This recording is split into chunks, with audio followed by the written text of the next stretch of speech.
good evening, everyone. This is your evening news recap, your nightly news podcast on all the news that I come across throughout the day, giving you my take as somebody who aspires to be a politician in the near future.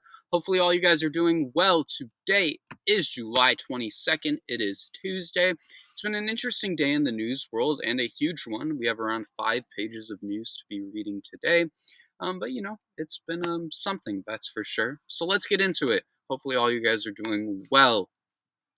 Moving into the Trump administration segment, the first topic we have today is the Department of Justice plans to meet with Ghislaine Maxwell.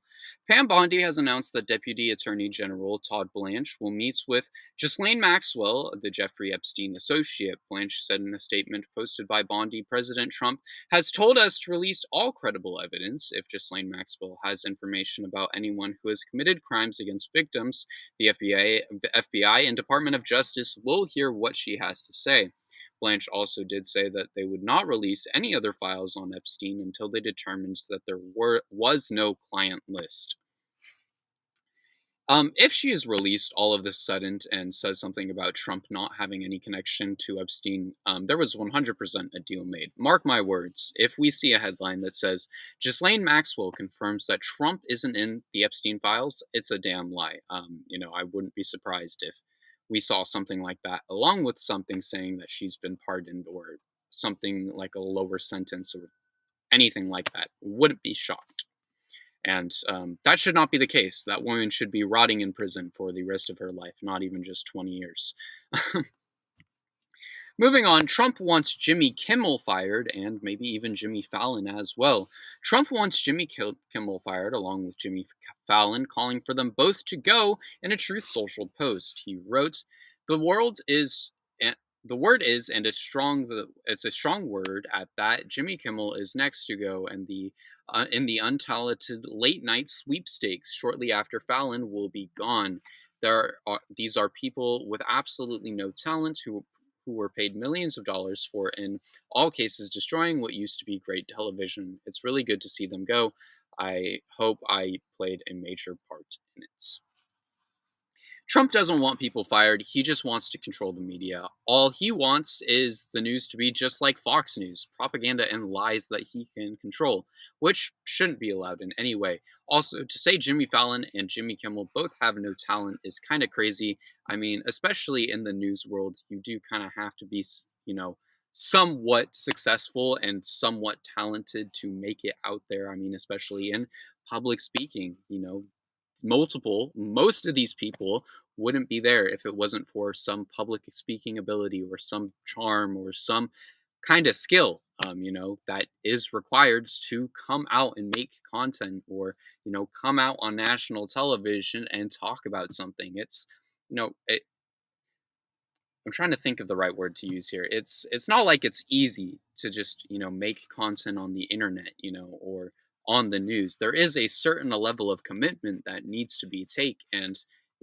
not anyone with any skills or with no skills at all is just able to make that commitment. It takes a certain type of person to be able to do stuff like this. But it is definitely harder to work a 9 to 5. I will say that much. In other news, a judge has rejected Alina Habba's nomination to stay as the U.S. Attorney State Prosecutor in New Jersey. A judge panel in New Jersey has permanently declined Trump's former lawyer Alina Habba as the state's top federal prosecutor. Trump has previously nominated her as she was serving as the interim prosecutor. The court instead appointed Desiree Grace, the number 2 attorney. Until March, Habba had never worked as a prosecutor, and she worked representing Trump in a variety of civil cases, and even worked on a case where Trump was found guilty of defaming E. Jean Carroll, one of the women he raped in a department store.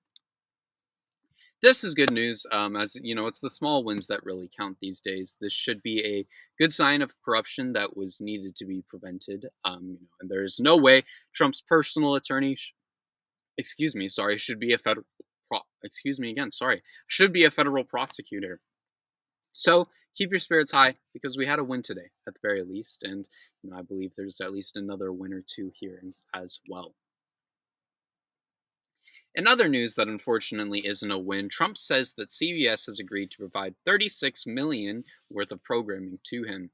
Trump has announced a new deal with CBS that gives him 36 million in programming rights. In his True Social post, he wrote, "Breaking news: We have achieved a big and important win in our historic lawsuit against 60 Minutes, CBS, and Paramount.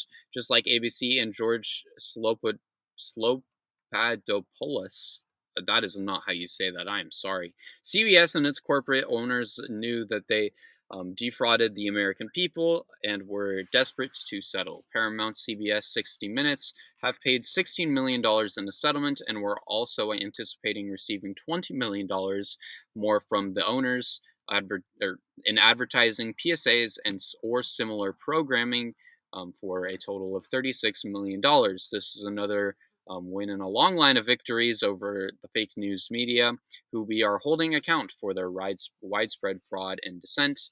The Wall Street Journal, the failing New York Times, the Washington Post, MSDNC, CNN, and other mainstream media liars are on notice that the days of them being allowed to deceive the American people are over. Make America great again.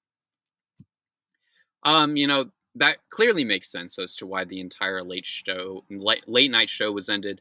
That it's just going to get filled by Trump bullshit, to say the least. Paramount needs to be canceled, clearly. I mean, you're telling me that we dropped Stephen Colbert for another Fox News, probably on steroids? You got to be kidding me. Truly. Fuck Paramount. I mean, the worst part is, they sold out just to lose 36 million. What an absolute joke, Any businessman would tell you that that is a horrible deal. I mean, they gave up 36 million just to really get, I mean, what? Jack shit? It is a terrible deal. In other news, Trump has announced a massive deal with Japan. In a new post on True Social, Trump has announced a massive deal with Japan. In his post, he wrote, "We have just completed a massive deal with Japan, perhaps the largest deal ever made. Japan will invest at my direction $500 billion into the United States, which will receive 90% profits. This deal will create hundreds of thousands of jobs. There has never been anything like it. Perhaps most importantly, Japan will open their country to trade, including cars, trucks, and rice and other certain agricultural products and other things. Japan will pay reciprocal tariffs to the United States for 50%. This is a very exciting time in the United States of America, and especially for the fact that we will continue to always have a great relationship with the country of Japan. Thank you for your attention to this matter." Does Japan know about this? Because I don't think a smart country is investing $550 billion just to get 10% profits. I mean, not to mention a 15% tariff. If you went on Shark Tank and asked for that, they would laugh at you.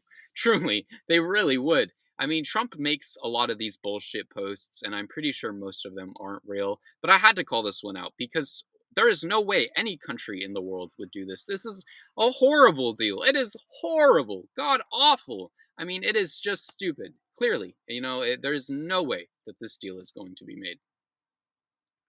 Moving on to the final Trump segment today, Epstein went to Trump's wedding and more events with Trump. In a new massive report from CNN, we're learning more about the close relationship between Donald Trump and Jeffrey Epstein. This report shows photos from 1993 for the first time where Epstein attended Trump's wedding in 1993 to Maria Maples at the Plaza Hotel. In addition, that report also shows footage of Trump and Epstein together at a 1990 Victoria's Secret fashion event in New York City. The video shows them laughing and chatting it up together. In a brief call, Trump would be asked about the photos, in which he would say, "You have got to be kidding me," before calling CNN fake news multiple times and then hanging up the phone.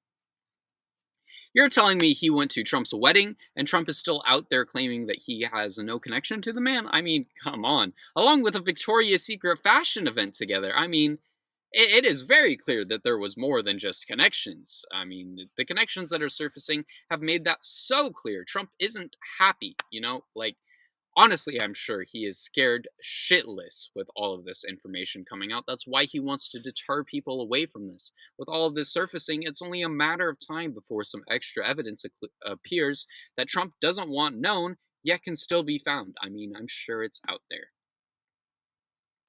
Moving on to our ICE segment today, we have three topics to cover. As the first one being ICE agents say judges' orders don't matter, only the president's. According to Joey Scott, an investigative journalist, ICE agents are telling immigration judges that their orders don't matter, only orders from the president does. Scott found this document in a case from Lionel Flores, and it says Lionel Flores asked officers why he was arrested when ICE walked up to him at an ISAP check-in. Lionel said he had a judge order to remain, and officers responded, "Judges don't matter, only the president." Lionel said he had an attorney, and I said that doesn't matter either.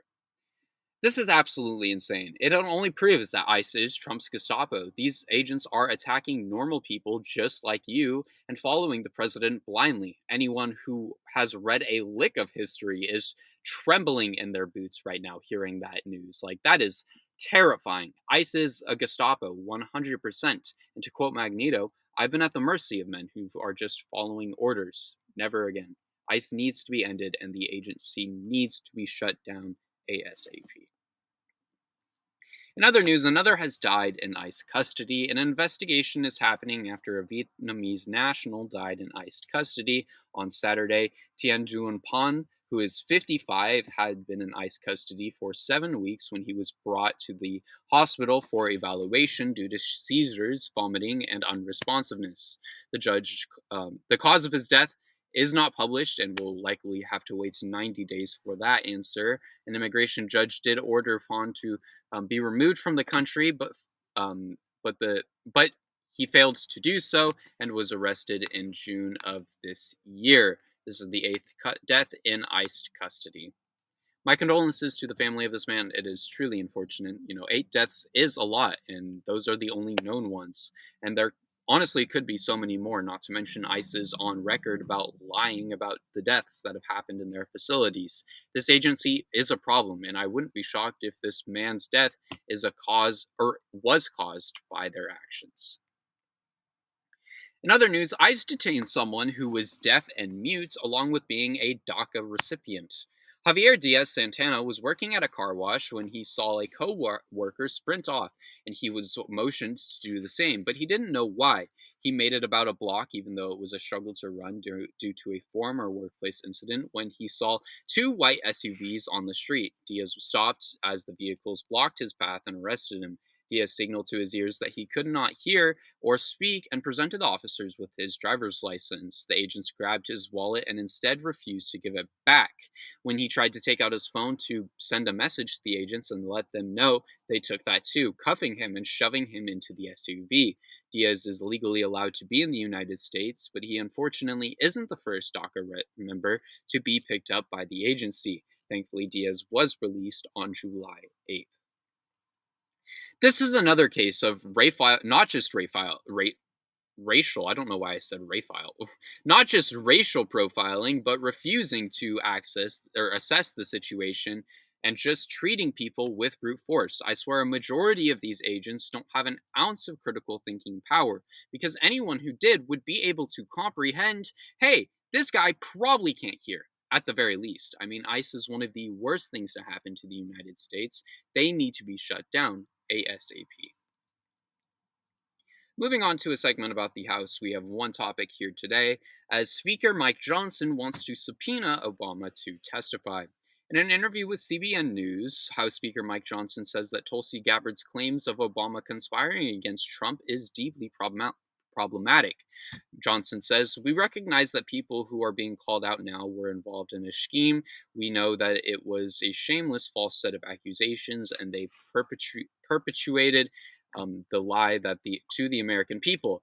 And they looked right into the camera and just lied clearly, and they know that they were up to it the whole time. So must be accountability for that." Johnson was asked about the potential of a subpoena of the former president, and he said, "Well, listen, we have no concern about that. If it's uncomfortable for him, he shouldn't have been involved with overseeing this." Johnson can't do shit, I'm gonna be honest. I mean, Obama, for one, has presidential immunity, but these claims aren't even true. It sounds like he's deflecting, truly. I mean, he said they looked right into the camera and lied. You know who else does that daily? President Donald J. Trump. I remember a time when it was rednecks for Obama. Conservatives supported Obama a lot because they liked his at-home policies. Before Trump, Obama, for the most part, was widely supported. Then the MAGA movement came around and ruined that. Moving on to our other news segment today, we have some unfortunate news to start with, as Ozzy Osbourne has unfortunately passed away. The Prince of Darkness, Ozzy Osbourne, has unfortunately passed away at age 76. His family posted a statement today announcing his death as a founding member of Black Sabbath in 1967. He and the band had huge hits like War Pigs and Iron Man, along with his own music and songs like Crazy Train and No More Tears. Ozzy sold over 100 million albums worldwide as a solo artist and as a member of Black Sabbath. My condolences to his family. I wish them all the best. This is a huge hurt to the music community, as some of the greatest songs ever were created by Osbourne. I know the current running joke was that he was going to die on stage. And even though, that didn't happen, I think it was probably the best for him to die by loved ones and have that opportunity. Rest in peace, Ozzy Osbourne. Rock on, man. You were a legend, truly. Gone too soon, truly.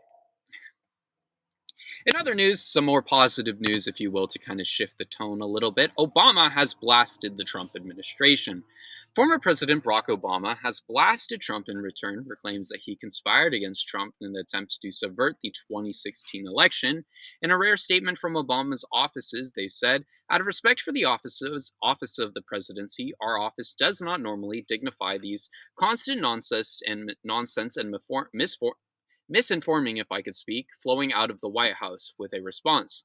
But these claims are outrageous enough to merit one. The bizarre allegations are ridiculous and a weak attempt at distraction. Nothing in the documents issued last week undercuts the mildly accepted conclusion that Russia worked to influence the 2016 presidential election, but did not successfully manipulate any votes. These findings were affirmed in a 2020 report by the bipartisan Senate Intelligence Committee led by then Chairman Marco Rubio." They ate and left no crumbs on that one, to say the least. Why don't we ask Marco Rubio about this? Because you'd think he would have something to say. It was only 5 years ago. Honestly, I really didn't expect a response from Obama, but I loved it. It's great to see, a president speak some truth for once and actually see a president speak something correct, dealing with the Trump administration throughout these 6 months have been stressful, to say the least. I wish I could, go back to the time where even seeing Obama on Fox News was inspiring and made me feel like, man, I want to be like him. That is an old reference, and anyone who is on Substack and has been around for a long time, knows what paper I wrote that I'm talking about. Moving on to our final topic tonight, the U.S. Olympic team has banned trans women from competing. Transgender women are no longer eligible to compete for the United States Olympic or Paralympic Games in women's categories. The committee cited Trump's executive order keeping men out of women's sports, which mandates the enforcement against schools and athletic associations that don't deny trans women the right to compete. The memo was issued by the USOPC, who oversees this and supports of the Olympic teams and games. This is so messed up. Not only is it just because it's an attack on trans women, but athletes get very, very few chances to compete in the Olympic Games, and many work for their entire lives just to accomplish a chance at representing the United States. I don't care what your gender is, anyone who works that hard, who puts in that much effort just to have a chance to compete, just to have a shot, should be able to, whatever gender they are. Trans rights are humans' rights. People need to stop being worried about what's in people's pants. It's weird. It's creepy. All these people on MAGA claim that trans people are creeps, especially trans women, when they're the ones who are so worried and so hung up about what's in people's pants. That's fucking creepy. It really is. But with that being said, thank you all so much for watching today's episode. I hope you all enjoyed. If you are on YouTube, please consider subscribing, dropping a like, and dropping a comment down below. We're on our way to 500 subscribers, and I would love to have the opportunity to get there at some point. So let's get there. If you're on Substack, please consider subscribing. All funds go to me. They'll help me pay for the things that I'll need to pay for in college, like clothing, food, and all those kinds of things. With that being said, thank you all so much for watching. and I will see you all in tomorrow's episode. Later.